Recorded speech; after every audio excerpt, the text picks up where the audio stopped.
क्या आपने कभी महसूस किया है कि आपका दिमाग आपकी बात नहीं सुन रहा? आप सोचते हैं, मुझे फोकस करना है, लेकिन विचार भटक जाते हैं। मुझे चिंता नहीं करनी चाहिए, लेकिन दिमाग खुद ब खुद वर्स्ट केस सिनारियोज बनाने लगता है और फिर आप खुद से नाराज हो जाते हैं। मैं अपने मन पर कंट्रोल क्यों नहीं रख पा रहा? लेकिन दोस्तों, यहां एक गहरी गलतफहमी है। हमारा मन कोई अलग चीज नहीं है जिसे हम कंट्रोल कर सकें। वास्तव में मन हमारे दिमाग की एक्टिविटी, तंत्रिका तंत्र की प्रतिक्रियाएं और शरीर की भावनात्मक अवस्था का मिश्रण है। आज हम इस वीडियो में फिजियोलॉजी और न्यूरोसाइंस की मदद से समझेंगे कि हमारा दिमाग वास्तव में कैसे काम करता है, क्यों माइंड कंट्रोल एक गलत अवधारणा है और कैसे हम अपने मन को दबाने की बजाय समझकर गाइड कर सकते हैं, बिना खुद को दोषी ठहराए, बिना झूठे वादों के। यह कोई 10 सेकंड का ट्रिक नहीं है। यह एक वैज्ञानिक, करुणामय और टिकाऊ दृष्टिकोण है जो आपको वास्तविक शांति दे सकता है। सबसे पहले यह समझ लें कि मन कोई अलग चीज नहीं है। जब हम कहते हैं मेरा मन अशांत है, तो वास्तव में हमारा दिमाग और शरीर एक फिजियोलॉजिकल स्टेट में होते हैं। हमारे दिमाग में 2 महत्वपूर्ण हिस्से हैं जो मन के नियंत्रण से जुड़े हैं। पहला, प्रीफ्रंटल कॉर्टेक्स। यह हमारा विचारशील दिमाग है। यहां से हम निर्णय लेते हैं, योजना बनाते हैं और भावनाओं को रेगुलेट करते हैं। लेकिन यह हिस्सा ऊर्जा गहन है और तनाव या थकान में आसानी से बंद हो जाता है। दूसरा, एमिगडाला। यह हमारा भावनात्मक अलार्म सिस्टम है। जैसे ही कोई खतरा वास्तविक या काल्पनिक दिखता है, अमिगडाला फाइट और फ्लाइट रिस्पॉन्स शुरू कर देता है। इससे हृदय गति बढ़ती है, सांस तेज होती है और कॉर्टिसोल तनाव हार्मोन छूटता है। अब समस्या यह है कि जब अमिगडाला एक्टिवेट हो जाता है तो प्रीफ्रंटल कॉर्टेक्स का काम रुक जाता है। यानी जब आप तनाव में होते हैं तो आप तर्क से सोच ही नहीं सकते। इसीलिए बस फोकस करो या चिंता मत करो जैसी सलाह काम नहीं करती, क्योंकि यह फिजियोलॉजिकल स्टेट को नजरअंदाज करती है। यहां एक उदाहरण, मान लीजिए आप परीक्षा के लिए पढ़ रहे हैं, लेकिन दिमाग में बार बार डर आ रहा है, मैं फेल हो जाऊंगा। यह आपकी कमजोरी नहीं है, यह आपके ऑटोनॉमिक नर्वस सिस्टम की एक स्वाभाविक प्रतिक्रिया है। तो सवाल यह नहीं कि मैं अपने मन पर कंट्रोल कैसे करूं, बल्कि सवाल यह है कि मैं अपने शरीर और दिमाग को एक ऐसी अवस्था में कैसे लाऊं जहां मैं सोच सकूं, फोकस कर सकूं और शांत रह सकूं। और यही वह जगह है जहां फिजियोलॉजी हमारी मदद करती है। अब हम 3 वैज्ञानिक तरीके देखेंगे जिनसे आप अपने मन को गाइड कर सकते हैं। पहला तरीका, सांस वेगस नर्व को जगाएं। हमारे शरीर में एक वागस नर्व नाम की तंत्रिका होती है जो दिमाग और शरीर के बीच सबसे बड़ा संचार मार्ग है। यह हमारे पैरासिम्पैथेटिक नर्वस सिस्टम का हिस्सा है, जिसे रेस्ट एंड डाइजेस्ट सिस्टम भी कहते हैं। जब आप धीमी गहरी सांस लेते हैं तो वेगस नर्व एक्टिवेट होती है। इससे हृदय गति धीमी होती है, रक्तचाप कम होता है और दिमाग को संदेश जाता है, अब खतरा नहीं है। प्रैक्टिकल तरीका, 4, 7, 8 ब्रीदिंग। 4 सेकंड तक सांस अंदर लें, 7 सेकंड तक रोकें, 8 सेकंड तक धीरे धीरे छोड़ें। इसे सिर्फ 2-3 बार दोहराएं और आपको फर्क महसूस होगा। यह कोई मेडिटेशन मैजिक नहीं है, यह ऑटोनॉमिक फिजियोलॉजी है। आप सीधे अपने नर्वस सिस्टम को रीसेट कर रहे हैं। दूसरा तरीका, शरीर को महसूस करें। इंटरोसेप्शन। हमारा दिमाग हमेशा भविष्य या अतीत में भटकता रहता है, लेकिन शरीर हमेशा वर्तमान में होता है। इंटरोसेप्शन वह क्षमता है जिससे हम अपने शरीर के अंदरूनी संकेतों को महसूस करते हैं, जैसे धड़कन, सांस, तनाव, गर्मी।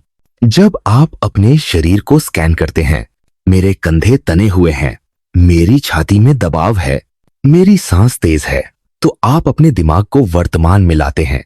यह इंसुला कॉर्टेक्स नाम के दिमाग के हिस्से को एक्टिवेट करता है, जो भावनाओं को समझने और रेगुलेट करने में मदद करता है। प्रैक्टिकल तरीका, रोजाना 1 मिनट के लिए बैठ जाएं और पूछें, मैं अभी अपने शरीर में क्या महसूस कर रहा हूं। बिना कुछ बदले बस देखें। यही माइंडफुलनेस का वास्तविक अर्थ है, बिना न्याय किए अवलोकन करना। तीसरा तरीका, विचारों को देखें न कि रोकें। Cognitive diffusion. हम अक्सर सोचते हैं कि अच्छे विचार अच्छा इंसान, बुरे विचार बुरा इंसान, लेकिन वास्तव में विचार सिर्फ विचार हैं, वे आप नहीं हैं। Cognitive diffusion acceptance and commitment therapy से कहती है, विचारों को रोकने की कोशिश न करें, बल्कि उन्हें मैं एक विचार देख रहा हूं के रूप में पहचानें। उदाहरण, मैं फेल हो जाऊंगा, इसे सच मान लेना। मैं एक विचार देख रहा हूं, मैं फेल हो जाऊंगा, इसे एक मानसिक घटना के रूप में देखना। इससे आप विचार और वास्तविकता के बीच दूरी बना लेते हैं, और जब आप विचारों के पीछे नहीं भागते तो वे कम शक्तिशाली हो जाते हैं। यह तकनीक कई शोधों द्वारा समर्थित है और चिंता, डिप्रेशन और ओसीडी में मददगार साबित हुई है। अब कुछ आम गलतियां जो हम सब करते हैं। पहली गलती, पॉजिटिव थिंकिंग से सब ठीक हो जाएगा। नहीं, यह टॉक्सिक पॉजिटिविटी है। भावनाओं को दबाना उन्हें और मजबूत बनाता है। बजाय इसके भावनाओं को स्वीकार करें। हां, मैं डरा हुआ हूं, यह स्वाभाविक है। दूसरी गलती, माइंड कंट्रोल सीखो। एक 100% फोकस रखो। यह अवास्तविक है। इंसानी दिमाग का काम ही भटकना है। शोध कहते हैं कि हमारा दिमाग प्रतिदिन 12 0 से 60 शून्य विचार उत्पन्न करता है और 80% नकारात्मक होते हैं। लक्ष्य शून्य विचार नहीं, बल्कि विचारों के साथ स्वस्थ संबंध बनाना है। तीसरी गलती, मेडिटेशन से सब ठीक हो जाएगा। मेडिटेशन उपयोगी है, लेकिन यह जादू की छड़ी नहीं। अगर आपका नर्वस सिस्टम हाइपर एक्टिव है तो सिर्फ बैठने से काम नहीं चलेगा। पहले शरीर को शांत करें, सांस, शारीरिक जागरूकता, फिर ध्यान करें। दोस्तों, अंत में याद रखिए, आपका दिमाग आपका दुश्मन नहीं है। वह आपका सबसे पुराना साथी है जो आपकी रक्षा करना चाहता है, भले ही कभी कभी वह अति सावधानी में आपको परेशान कर दे। माइंड कंट्रोल की जगह माइंड केयर की बात करें। जैसे आप किसी छोटे बच्चे को जबरदस्ती नहीं रोकते, बल्कि उसे समझाते हैं, सुलझाते हैं और सही दिशा दिखाते हैं, वैसे ही अपने मन के साथ व्यवहार करें। जब भी आप खुद से नाराज हों, खुद से पूछें, अगर मेरा सबसे अच्छा दोस्त ऐसा महसूस कर रहा होता तो मैं उसे क्या कहता। उसी दया और समझ के साथ खुद से बात करें, क्योंकि शांति कंट्रोल से नहीं, समझ और करुणा से आती है।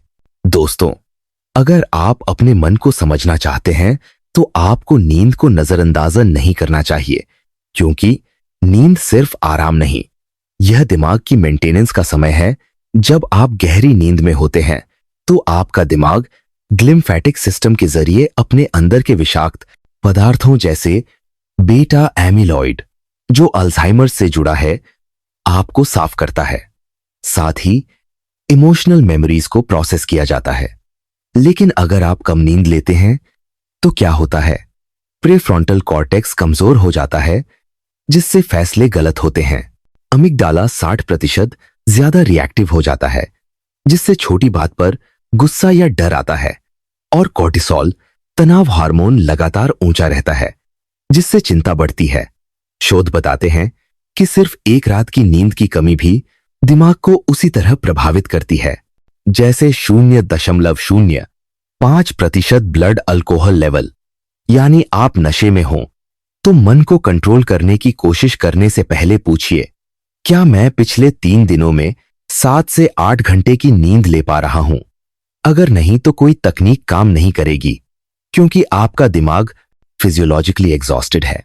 प्रैक्टिकल टिप, रात को 1 घंटे पहले स्क्रीन बंद कर दें, क्योंकि नीली रोशनी मेलाटोनिन को रोकती है। सुबह 10 मिनट धूप में चलें, यह आपके सर्केडियन रिदम को रीसेट करता है। अगर आपको यह वीडियो उपयोगी लगा तो इसे उस दोस्त के साथ शेयर करें जो हमेशा खुद से लड़ता रहता है, और कमेंट में बताएं